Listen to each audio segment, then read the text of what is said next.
Ne-am luptat ca doi titani, acum totul despre bani. Nu îți amintești ce ne-am promis la 16 ani. Ne privim ca doi dușmani, acum totul despre bani. Mi-aș dori să mă întorc din nou la 16 ani. Am scris prea multe către revenii, nu-mi curge prin vene. 24 din 7 și n-a ținut doar o noapte. Acum am sărnit cu tine, tu pui în suflet benzina. Arde tot ce se poate, dar nu-mi lăsa doar jumate. Nici curcube eu nu mai văd uneori. Când tu ai pictat iubirea noastră în culori. Și tu n-ai privit în ochi chiar înainte să zbori printre noi.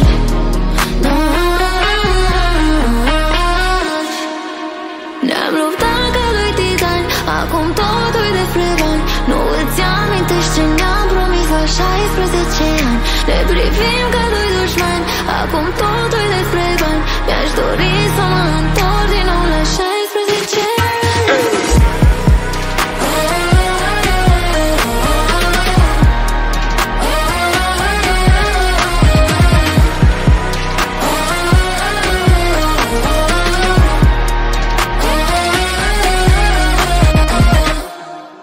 Ca de la ba la spital, azi mergem la tribunal să împărțim ce bagaj am strâns în an de miraj. Tu suspicioasă mereu, discutitoare la greu. Mă întreb de ce sunt plecat, pe unde sunt și ce fac, dacă sunt chiar cu ai mei, dacă mă duc la femei și dacă spun nu acum, e doar ce vrei tu de bun.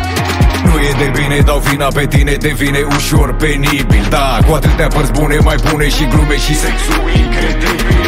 Totul dispare, rămâne, se pare cu amintiri în sertare. Da, eroare ceva și ce trebuia era puțină răbdare, pentru că n-am uitat ce ne-am promis la 16 ani. Dar n-am uitat ce mi-am promis, nu, când n-aveam bani. Hei, unde sunt cu treabă, stai, de ce nu te sun, că n-am timp, vai. Sunt superficial, bine păpușe, dar sigur ai luat geanta cu genți de la ușe. Dar pe stradă cu frații din nou după lei și nu ne oprim, mergem iar după ei, că totul-i făcut să conteze doar bani. Și n-am vrut să știi tu cum e să nu ai.